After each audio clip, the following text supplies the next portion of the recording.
유태인들의 사회에서 통하는 유머가 하나 있습니다. 뉴욕에 한 랍비가 살고 있었습니다. 랍비라고 하는 것은 유대교의 종교 지도자이죠. 이 랍비에게는 아들이 하나 있었는데 이 아들의 유대교 신앙심이 점점 옅어지는 것 같아서 이 아버지 랍비가 고민을 합니다. 고민 끝에 이스라엘 땅으로 유학을 보내기로 합니다. 이스라엘 성지로 가면은 그곳에서 유대교 신앙이 굳게 잡힐 것이다 해서 이스라엘로 보냈습니다. 유대교의 본고장에서 1년을 지내고 귀국한 아들, 아버지에게 이렇게 인사합니다. 아버지, 감사합니다. 덕분에 이스라엘에서 기독교로 개종했어요. 아이 기겁을 한 아버지가 친구 랍비를 찾아가서 사연을 털어놓았더니 그 친구마저 깊은 한숨을 쉬며 그러더랍니다. 사실은 말이야, 내 아들도 이스라엘 갔다가 기독교인이 되어서 돌아왔어.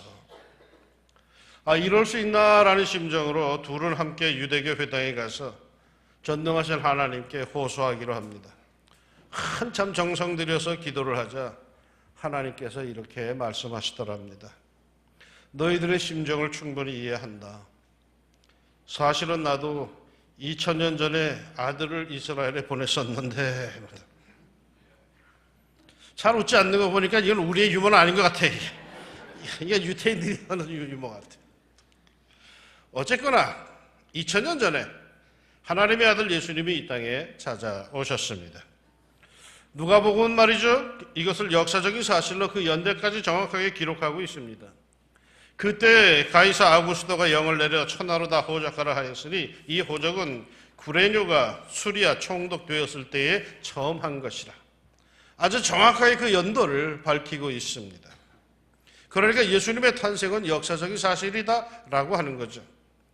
이 역사적인 사실을 제일 먼저 성경에 기록한 사람이 누군가 하면 바로 마가입니다.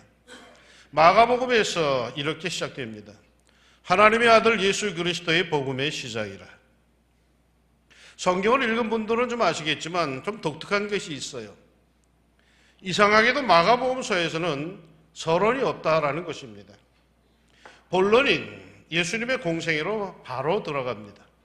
마태복음서는 예수님의 족보와 동방박사의 방문 등이 먼저 기록이 되어 있고 예수님의 공생애가 나옵니다. 누가복음서에서는 세례 요한의 탄생과 마리아의 수태고지, 그리고 성탄의 그 밤, 그 목자들, 천군 천사의 찬양, 그 아름다운 이야기들이 나오고 그 뒤에 공생애가 나옵니다. 요한복음서에서는 태초 이전의 창조의 권세, 말씀으로서의 예수님의 모습, 태초에 말씀이 계시니라 라고 하는 예수님의 그 태초 이전의 말씀의 모습을 먼저 선어로 기록하고 그 다음에 공생애가 나오는데, 마가복음서에서는 이러한 서론이 없습니다. 바로 하나님의 아들 예수 그리스도의 복음의 시작이라 하면서 예수님의 공생의 본론으로 직접 쑥 들어갑니다. 왜 그럴까요? 신학자들의 견해에 의하면 마가는 예수님의 복음 전파가 아주 시급한 것으로 여겨서 바로 본론으로 들어갔다라고 합니다. 그래서 마가복음서에는 유난히 곧이라고 하는 단어가 상당수 나옵니다. 곧 굉장히 급하다라는 뜻입니다. 그런데 또 다른 견해가 있는데, 마가는 예수님을 고난받는 종으로서 이 땅에 오신 메시아로 증언을 하기에 종에게 무슨 서론이 있겠느냐라는 심정으로 그리했다라고 합니다. 공감이 가는 부분이죠. 우리가 정말 그리스도의 종이라고 여긴다면 종에게 무슨 서론이 필요하겠습니까? 종에게는 오직 충성만 있을 뿐이죠. 정실과 헌신만 있을 뿐입니다. 권리 주장하는 종은 이미 종이 아니죠. 자기의 수고와 자기의 체면을 내세우는 종은 이미 상전이지 그건 종이 아닙니다. 마가복음이 이런 심정으로 예수님을 하나님의 아들이면서도 고난받는 종으로 증언하려 했기에 마가복음에는 화려한 서론이 없습니다. 곧바로 예수 그리스도 복음의 시작이라고 들어갑니다.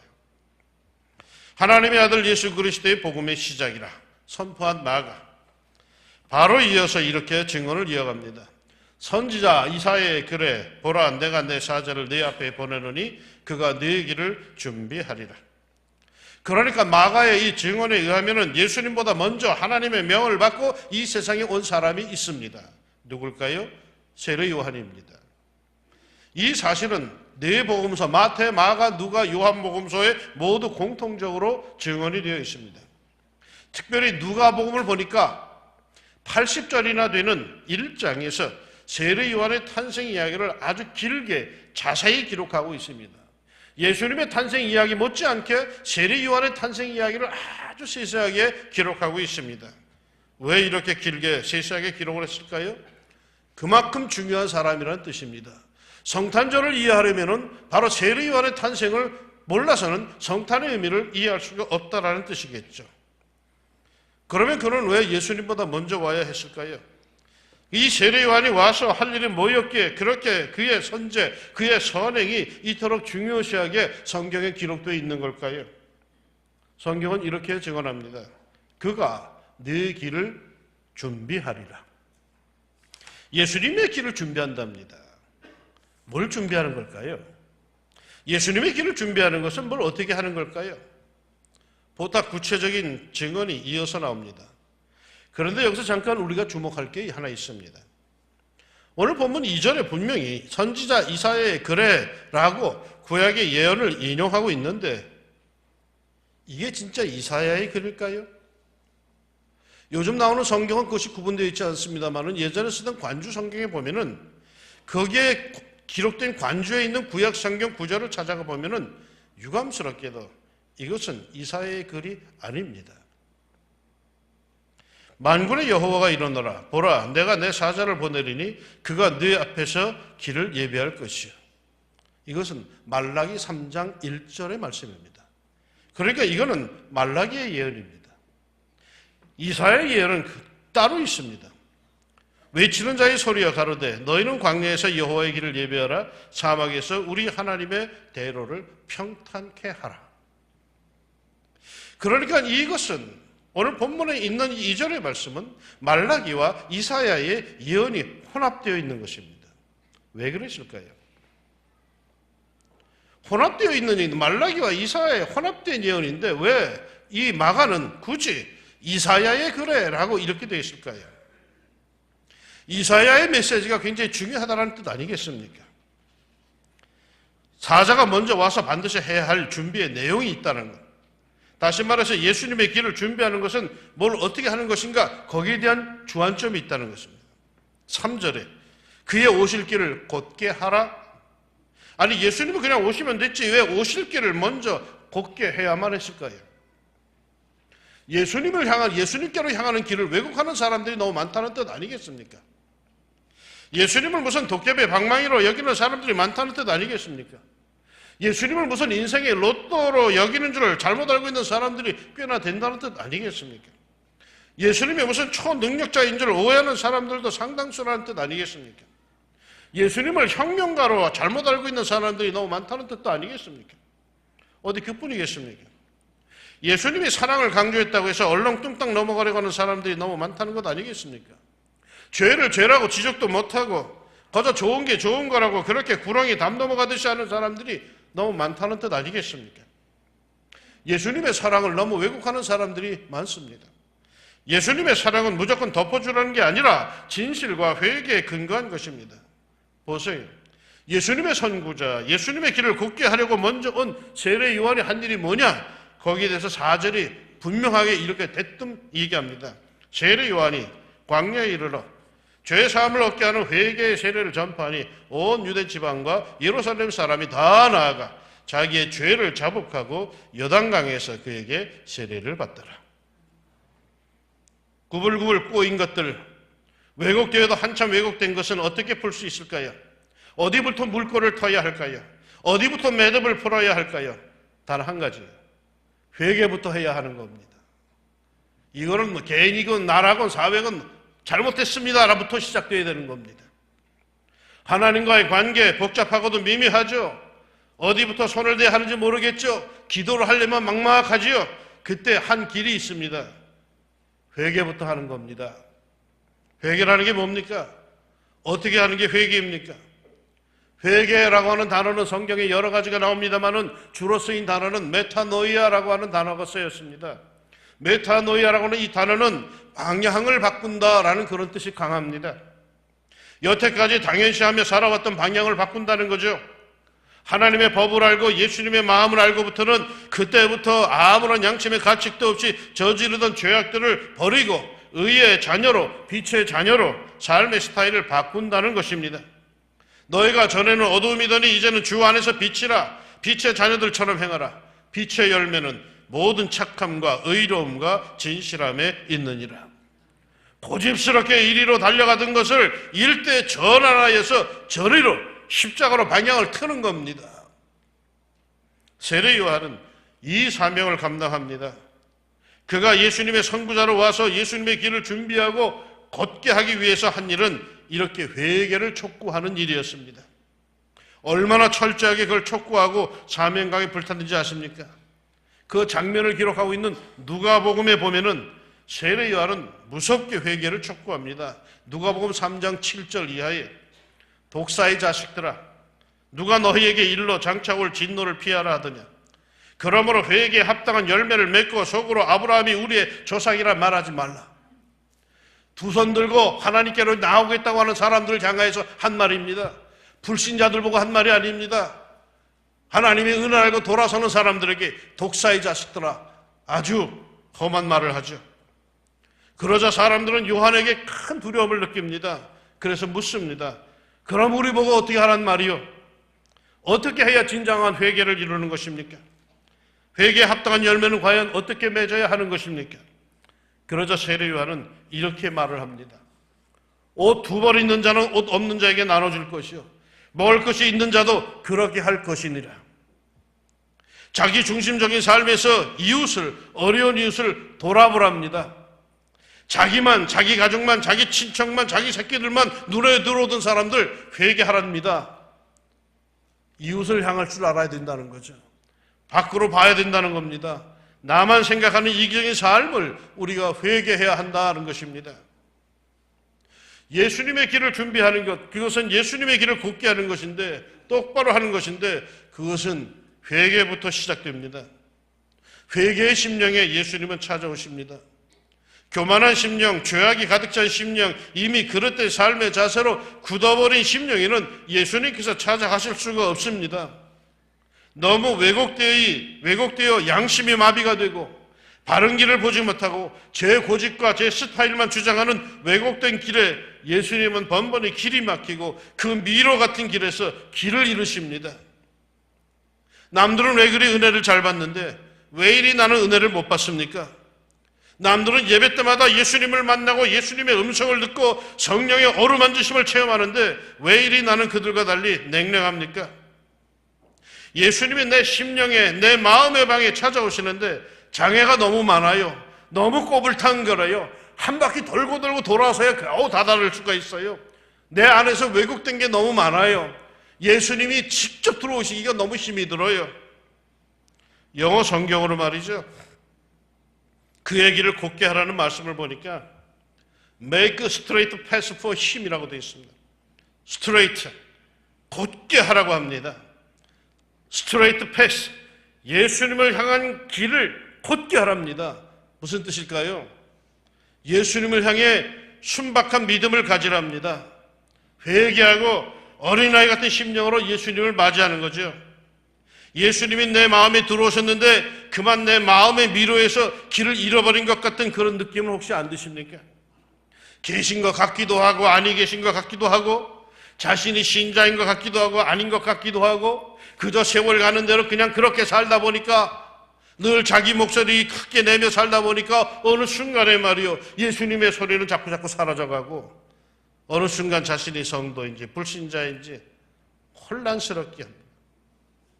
복잡 미묘한 믿음이 아닌 순박한 믿음, 어린아이와 같은 믿음, 예수님께 직접 닿을 수 있는 믿음, straight path for Jesus. 예수님께 직접 닿을 수 있는 이런 영성을 회복합시다. 이른바 첫사랑을 회복합시다. 은혜 처음 받았을 때 예수님 말만 들어도 마음이 찡해 오던 그 첫사랑 말이요. 무슨 설교를 해도 그대로 내 마음의 한가운데로 박혀 들어오던 그 첫사랑 말이요. 예배당에 들어와 탁 앉기만 해도 팍 밀려오던 그 감동, 그 평강, 그 첫사랑 말이요. 그걸 회복합시다. 이게 왜 안 온지 아십니까? 하나님은 보내십니다. 근데 이게 길이 꼬불탕거려서 나한테 안 와. 닿지를 않아. 문제는 내 마음이야. 내 마음이 복잡해. 세상에 나가서는 복잡하게 살아도 괜찮아요. 그러나 하나님의 전에 나와서는 심플하게, 단순하게 하나님을 향하여 곧바르게 마음의 대로가 있기를 소망합니다. 그러기 위해서는요, 회개해야 돼요. 자기 스스로 지혜롭다고 여기던 것들을 회개해야 돼요. 마음의 방, 영혼의 방을 우리가 청소해야 돼요. 어릴 적에 제 기억에 명절과 아버님 생신이 다가오면 우리 집은 대청소를 하곤 했습니다. 집안 구석구석을 아주 깨끗이 닦아냅니다. 이런 대청소를 하다 보면은 의외의 수입이 생겨서 아주 즐거워하던 추억도 있습니다. 한때 잃어버렸다고 찾다가 잃어버렸다고 속상하다고 여겼던 것들이 대청소를 하다 보면은 여기 이제 구석에서 나타났네. 다시 찾으면 기쁨. 굉장히 아주 보물을 찾은 것 같아가지고 아주 즐거웠어요. 근데 집안만 청소하는 게 아니었죠.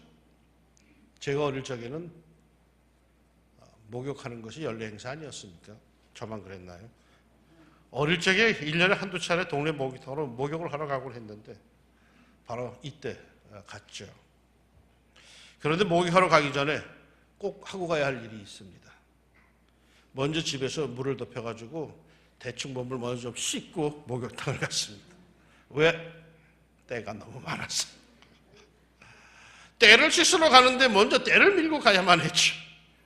그것이 어린 나이에도 좀 웃긴다라는 생각을 했죠. 그러나 뭐 어떻게 창피당하지 않으려면 그럴 수밖에 없었죠. 아무도 손님 맞이, 명절 맞이를 하기 위해 우리 집은 대청소뿐만 아니라 식구들도 모두 깨끗이 몸 청소를 하곤 했습니다. 성탄절이 다가옵니다. 대림절 셋째 주일입니다. 그 전에 우리가 먼저 해야 할 일이 있지 않겠습니까? 마음을 한번 청소합시다. 오랫동안 내버려 두었던 거 한번 청소합시다. 예수님을 모실 만한 깨끗한 마음의 방 하나는 우리가 준비해야 하지 않겠습니까? 올해도 지저분한 마구간을 내드리겠습니까? 내 영혼의 정화된 마음을, 그 방을 하나는 내드려야 되지 않겠습니까? 어떻게 그렇게 할 수 있을까요? 다른 건 몰라도요. 이번 성탄절에 주님, 제가 이거 하나만으로 회개했습니다 라고 내놓을 수 있기를 바랍니다. 내가 이거 하나로 확실히 방향을 바꿨습니다. 내 마음의 이 복잡한 미로, 그 복잡한 생각을 지어 단순하게 했습니다. 그저 말씀만 하세요. 저는 무조건 아멘으로 순종하겠습니다 하는 이 마음의 준비. 예수님께서 내 마음의 중심으로, 내 삶의 왕자로 곧바로 찾아올 수 있도록 예수님의 길을 곧게 합시다. 예수님의 사자 세례요한은 오늘 말씀을 마치면서 이렇게 증언합니다. 나는 너희에게 물로 세례를 베풀었거니와 그는 너희에게 성령으로 세례를 베푸시리라. 내 삶에 찾아오시는 예수님, 내 마음의 중심에 찾아오신 아기 예수님, 내게 성령으로 세례를 베푸사 하늘 백성으로 권세 있게 세상을 살아가게 하실 것입니다. 진정한 회개, 삶의 방향 전환으로 장차 성령 충만한 성탄절을 맞이할 수 있기를 우리 예수님의 이름으로 축원합니다. 기도합시다. 주님께서 나를 향하여 찾아오시는데 너무 그 길이 멀고 그 길이 너무 꼬불탕거리고 왜곡되어 있어서 늘상 주님이 오시다가 어쩌면 도중에 사라지는 듯한, 실종되는 듯한 모습이 내 마음 안에, 내 영성 안에 있습니다. 은혜가 오는 듯 하다가도 교회 문을 나서면 현실부터 모든 걸 다 잊어버리고 사는 게 너무 바빠서 사는 게 정신이 없어서 그저 그 좋았던 것들이 단순간에 그저 살짝 지나가는 것으로 그렇게 끝나곤 했습니다. 예배할 때마다 성령의 감동이 나에게 있었고 주시는 말씀이 내 안에 있었는데 그것들이 언제 어떻게 사라졌는지도 모르게 그저 우리의 늘 피폐한 영혼으로 그렇게 살아가곤 했습니다. 하나님, 우리의 마음에 회개의 역사가 일어나게 하여 주시고 우리 마음 안에 대로가 열리게 하여 주옵소서. 우리 마음 안에 우리의 굽어진 길들을 똑바로 예수님께로 펼 수 있는 정화의 역사가 일어나게 하여 주시사 생각만 해도 우리 가슴이 뜨거워지는 하나님의 은혜 받은 사람들, 구원받은 사람들로서 하나님 깨끗한 영성으로 이 세상 살아가게 하여 주옵소서. 대리인자서의 제주일입니다. 주님의 탄생을 기다리면서 우리 마음을 옳게 하시고 정케 하시고 깨끗게 하시고 하나님께서 기뻐하시는 하나님의 사람들로 그 심령으로 살아가게 하옵소서. 예수님의 이름으로 기도합니다. 아멘.